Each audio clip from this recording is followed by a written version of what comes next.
antara aktivitas duniawi dengan aktivitas ukhrawi, ya, dengan mengatakan bahwa yang ibadah hanya yang ukhrawi, yang duniawi bukan ibadah. Nah ini kan kita seperti pemikiran yang ada di orang-orang barat gitu ya, yaitu apa? Sekuler. Jadi memisahkan agama dengan yang urusan dunia gitu. Nah ini dalam agama Islam sebetulnya semua hal yang berkaitan dengan aktivitas kehidupan kita ya itu ibadah ya.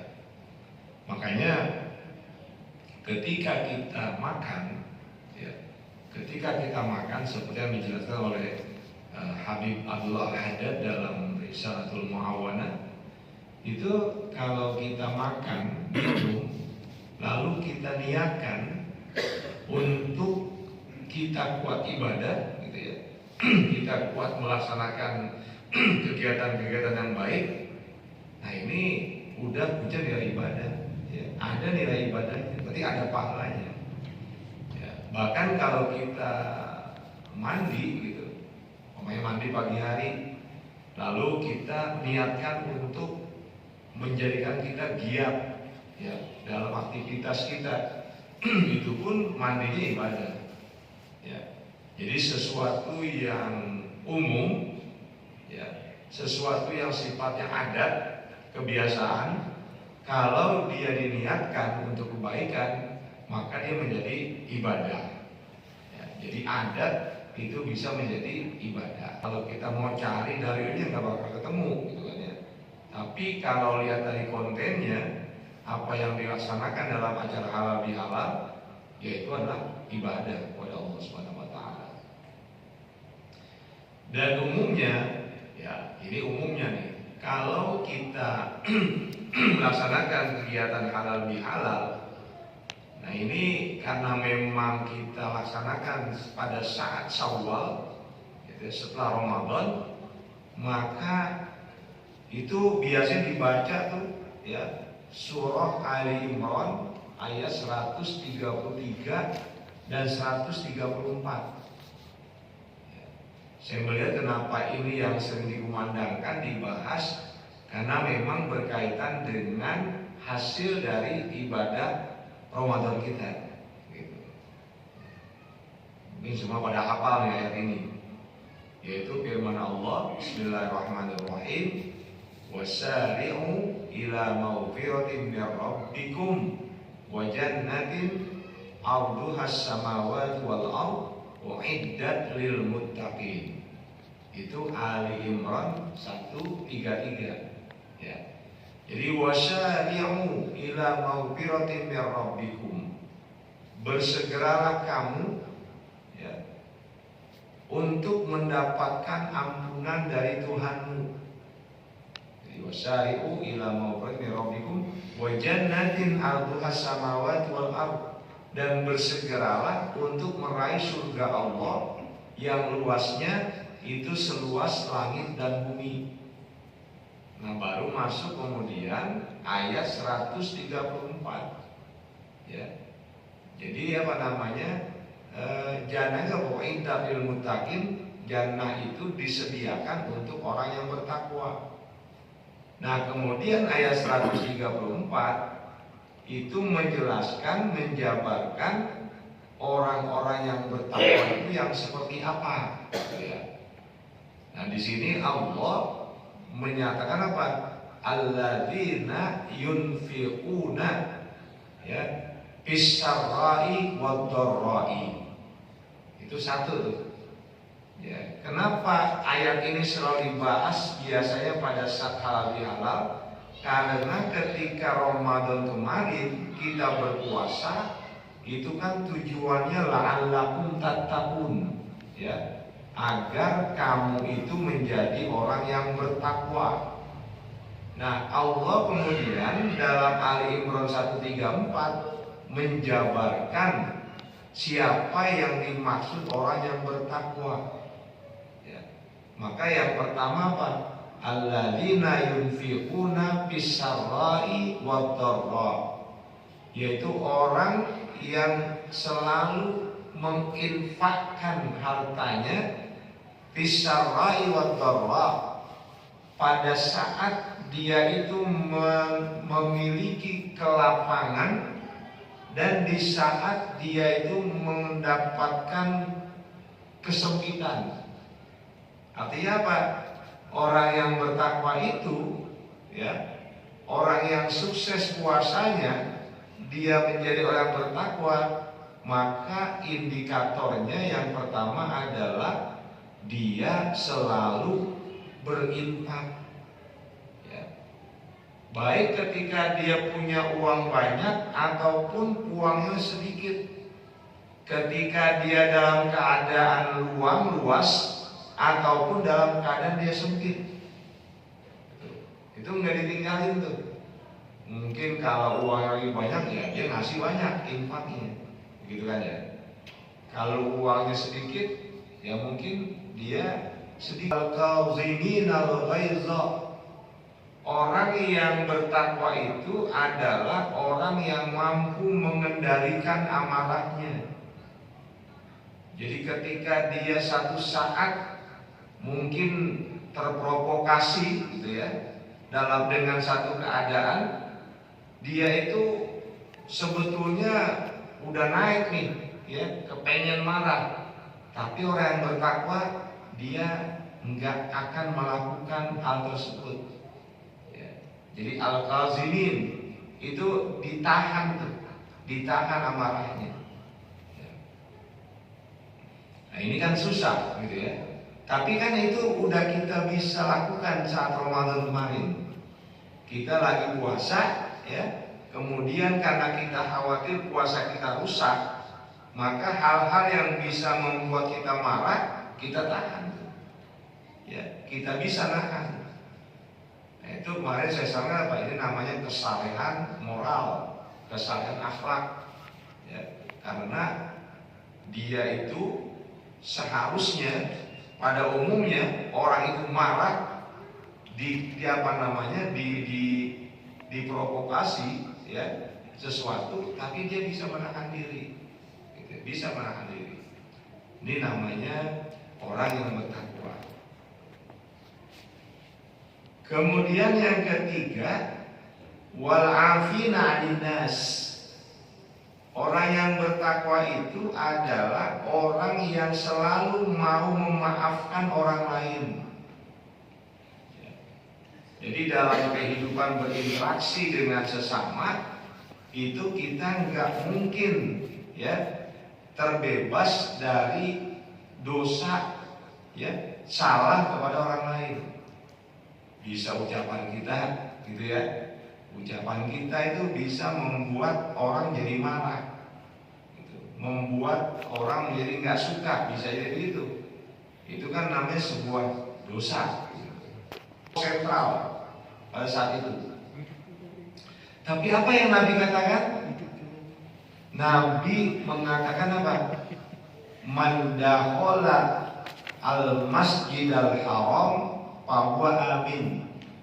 Barang siapa yang masuk ke Masjid Haram, maka dia akan aman. Tidak akan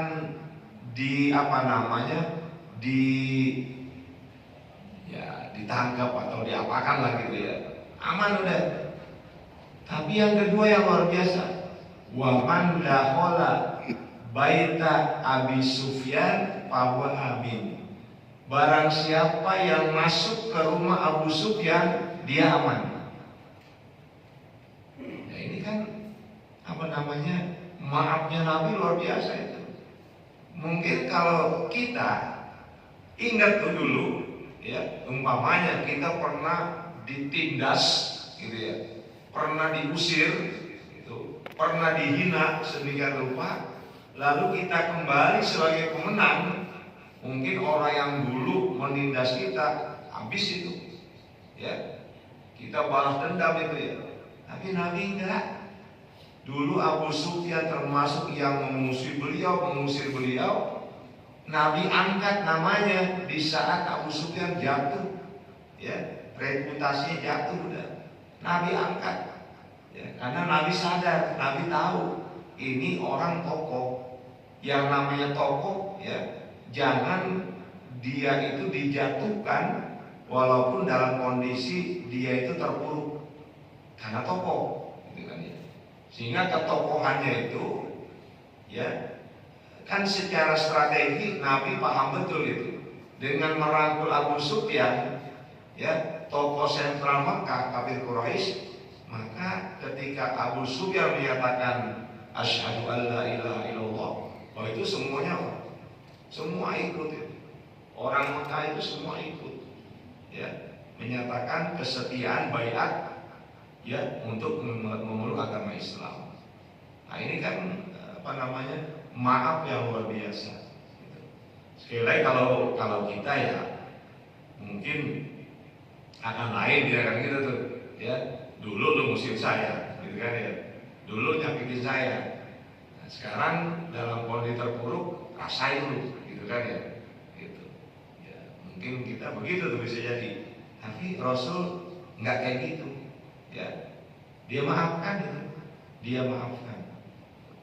Kemudian yang kedua, peristiwa perang Uhud. Ya, peristiwa perang Uhud. Kita masih ingat di perang Uhud itu gugur pamannya Nabi, Hamzah. Ya, Hamzah itu pendukung utama Nabi, ya, orang yang sangat ditakuti orang kafir Quraisy, itu terbunuh ya oleh seorang budak ya berkulit hitam, Wahsy, namanya Wahsy ya. Karena ketika Nabi masuk ke kota Mekah gitu ya, dan Islam sudah diterima, maka akhirnya ini Wahsy pun masuk Islam. Kan dulu ketika dia membunuh Hamzah itu dengan menggunakan tombaknya ya, kemudian oleh adiknya Abu Sufyan namanya Hidun, itu kan Hamzah dibedah ya, dadanya ya, diambil jantungnya, dimakan, jadi kanibal itu ya. Itu Nabi rasanya itu ya, perasaan beliau itu sakit benar itu, melihat pamannya diperlakukan kayak begitu. Maka ketika Wahsy menyatakan keislamannya, Nabi terima ya. Dan Wahsy minta maaf atas apa yang dia lakukan ya.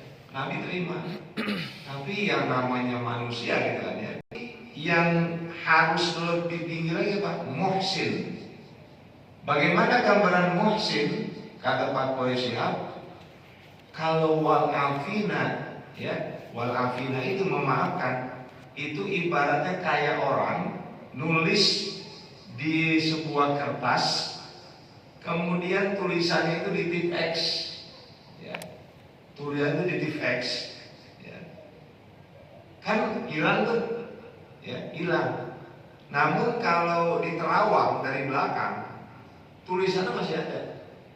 Itu yang namanya wala afina ya, memaafkan. Kayak begitu tuh.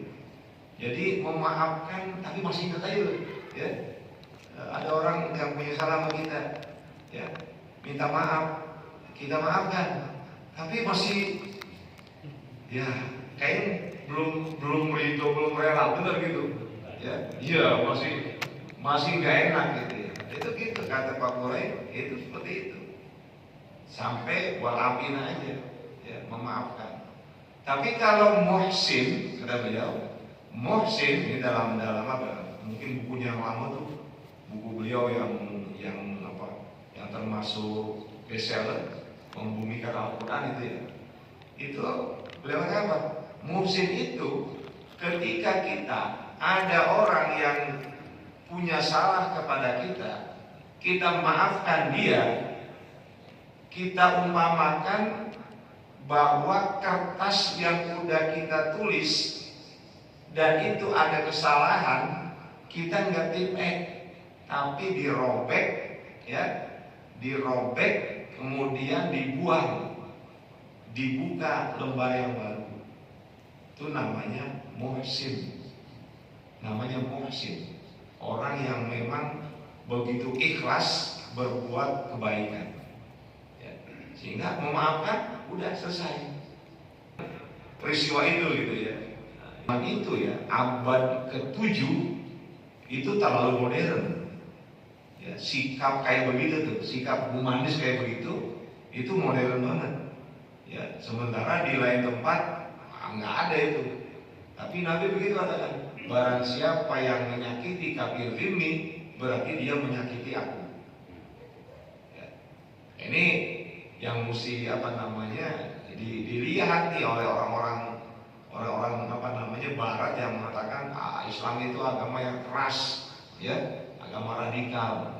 Padahal nilai-nilai akhlakul karimah itu banyak benar, termasuk yang berkaitan dengan hubungan antar kita. Ya. Bahkan Abdullah bin Umar itu pernah beliau menyembelih seekor kambing, gitu kan ya. Ketika bulan ikut membantu, dipesan jangan lupa tuh tetangga nanti kasih. Kata anaknya, loh dia kan Yahudi, dia punya hak tetangga, ya, nanti berikan kepada dia. Nah ini kan memang begitu prinsip itu, ya. Jadi ketika kita berhubungan dengan orang lain, itu kan masalahnya apa? Ada hak tetangga, ada hak sesama muslim, ada hak kekerabatan. Ini bisa jadi nih, tetangga kita itu kerabat kita, bisa jadi ponakan kita, anjing kita, gitu ya. Muslim, berarti ada 3 hak tuh. Hak tetangga, hak kerabat, hak muslim. Kalau tetangga kita nggak ada hubungan persaudaraan di orang lain dari mana-mana, berarti punya 2 hak. Hak tetangga, hak muslim. Ya, itu. Ada yang ketiga, tetangga kita kerabat bukan, muslim bukan, gitu ya. Dia punya 1 hak ketetanggaan. Itu Nabi bilang begitu, hak ketetanggaan. Jadi kalau dia sulit, kita mesti bantu. Ya, itu. Kalau dia kena musibah, kita menghiburnya. Tapi nggak mendoakan ya, mendoakan nggak boleh. Ini kan menjaga hubungan, itu harus begitu, ya. Nah, berkaitan dengan kita yang saling memaafkan, ini bahkan sebetulnya Nabi kan nggak nyuruh, ya, pada saat Idul Fitri, gitu kan. Nggak nyuruh pada saat Idul Fitri. Yang namanya memaafkan itu kapan aja kan, ya. Sampai-sampai sesuatu yang mungkin kita anggap remeh tapi nilainya besar adalah sabda Rasul riwayat dari Imam Ibnu Majah. Ini populer ya di sini. Itu apa? Ma min muslimaini, ya, yaltaqiyani fayatasafahani, ya, ghufira lahuma qabla an yatafarraqa. Ya. Tidaklah 2 orang muslim yang bertemu, ya, kemudian keduanya berjabatan tangan, kecuali dua-duanya diampuni oleh Allah sebelum dia berpisah. Ya. Jadi ini kan luar biasa nih. Jadi kita meningkat dalam bahasa kita. Maka kalau di Syawal kita menurun, mengalami degradasi dalam ibadah, ya berarti bukan Syawal itu. Ya, nggak ada peningkatan. Mohon maaf bila ada banyak hal yang mungkin tidak sempurna yang saya sampaikan karena keterbatasan